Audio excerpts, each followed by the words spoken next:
Even just starting with the heat, it's pretty hot here, pretty hot down under. 30 degrees Celsius is 86 degrees Fahrenheit. 40 degrees, when I talk about 40 degrees Celsius, that's 104 degrees Fahrenheit. And in Australia, sometimes when it's 30 degrees Celsius, it actually feels like it's 35 degrees, or it actually feels like it's 40 degrees. And a lot of places, especially in Cairns, because up near the tropical area, it can be 100% humidity and it's seriously hot. And a lot of people don't realise as well, so a lot of these clips I'm going to be doing, tips and advice of how to be prepared, especially if you're coming all the way here and you don't know, you don't want your holiday to be ruined because you got sick or because you got sunstroke.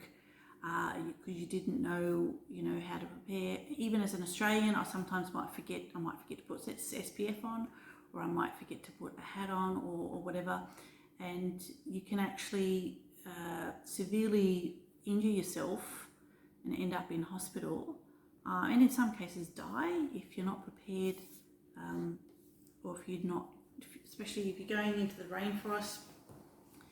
It's not a modern area, there's not shops and things there, there's a couple of hotels there, but you really need to bring, and I'll be talking about that, what you should bring with you and how you should become prepared when you're going into some of these places, because in Australia, you can go to some places and if you're not prepared, you can actually die. You can actually, there can be some severe consequences.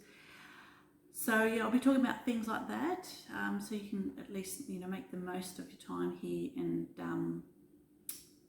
have a fantastic holiday. And so one of the first places I'll be talking about is Byron Bay, and I also had the unique opportunity when I went to Cairns and stayed there, and then I went up to the top of the rainforest, the oldest rainforest in the world. Been around 200 million years. Some of the animals that still exist in the rainforest today been there for 180 million years. So it's a very special place. Certainly one to put on your bucket list. But you need to be prepared when you go there. Really, really special place. I'll be putting together some advice. If you are going there, you do need to get prepared. One of the things I thought I would also talk about is, especially when you hit the tropics, even if you're not in the tropics, a lot of people tell you, you've got to wear sunscreen, and a lot of people don't listen. They think, oh no, I want to get really dark, or I want to get really brown or black, I want to go suntan. In Australia, a lot of people might not realise, the whole in the ozone layer is sort of situated above Australia and New Zealand, around this area. So not only are you, is the sun, more deadly, and we're not just saying that to make that up, it actually is, because a lot of those rays get through and can be quite damaging. So, and also in Australia, because there's such a high percentage of people dying from melanoma and skin cancers, the government tests all SPF products. So if you want to sell SPF in Australia, even if you're an Australian company, the government will test all those products to make sure that if you say like a product is SPF 20 or SPF 30, that it actually is. And each company has to pay at least $10,000 for that testing to take place, because by law you're not allowed to just whack on a label and say this has got SPF whatever in it, and it doesn't. So they actually get tested. So you can be rest assured that if you're buying SPF in Australia, that it really is going to protect you. We've still got a lot of international brands. We've got La Roche-Posay, and there's some other, that's a French brand. We've got some USA brands that you can buy here.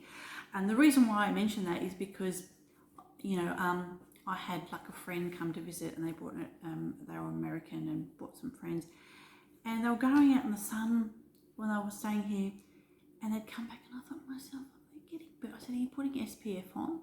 And they said, yeah, and they had SPF 30 or something like that on, and every time they came back into the house, they looked like they'd been burnt. So, and of course that stopped when they ran out, and I gave them some brand that I had here to keep them going, and then they stopped getting burnt. So, you know, the brand that you're buying in your country may not be the best. Yeah, we sell a lot of overseas brands here, and they've all been tested. So if, you know, a particular company from the US or from France wants to sell SPF here, they have to pay $10,000. So you know that if it's sitting on a shelf here in Australia, you know that you can wear it. So, you know, if you come in here, yeah, sure, bring some SPF, just enough to maybe last you a day or two, but you're better off actually buying it here. And you might find your favourite brand at home available here in the shops, because, you know, you don't really know if your brand that you're bringing is good enough for Australian conditions, and that's really important, because you don't want to go home with skin cancer. That is the last thing that you want to do. So that's the first thing that I'll be saying is, yeah, bring some SPF, but when you get here, you're better off buying locally. And another thing, reef friendly brands are starting to become a thing. We've got a lot of coral, beautiful coral in Queensland and different parts of Australia, and you know, if you're wearing a lot of products that have got a lot of chemicals in it, can actually destroy the coral. So you can buy, you know, reef friendly SPF here as well. So sort of take note of that more when you're in Queensland. There's not as much, you know, there's not coral here in New South Wales, but definitely if you can buy it here and you start, you know, using SPF 30 the minimum, but in summer SPF 50 is a must. It really is. And yeah, so I'll go into that in more detail, but that's something I wanted to talk about, because a lot of my English friends would be saying, oh no, I don't need to put SPF on, I want to get, you know, nice and brown. It's not the same sun as in Europe, you know, because you're in Australia, and yeah, there's a big hole in the ozone layer. So, you know, it is actually legitimately dangerous. And I also want to talk to you further to the reason why it's so dangerous here with the sun. Yes, and I got this off Google. So during summer in Australia, the Earth orbit brings Australia closer to the sun. So as compared to Europe during its summer, resulting in an additional 7% solar UV intensity. So coupled with also clearer atmospheric conditions, this means that Australians are exposed up to 15% more UV than Europeans. So you've got that aspect, as well as the hole in the ozone layer across quite a number of parts in Australia, and that you're looking at some severe sun damage. So it's not about, oh, you know, I want to get brown. That's a load of garbage.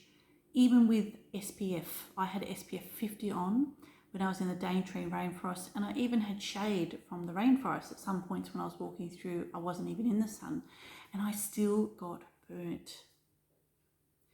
So I had on really good sunscreen, still got pink. I still went nice and, you know, brown.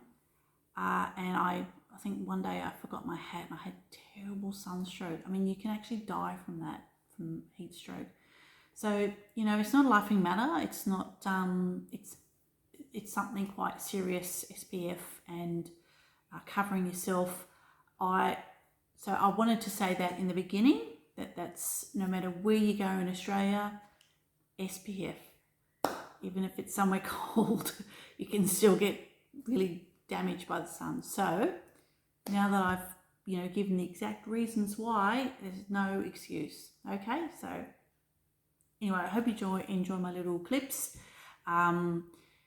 It gives you the opportunity to see some of the places, and you know, it's not professional, it's amateur, but I'll also be including some things on what you can do to be prepared when you go to those places and make the most of your time here.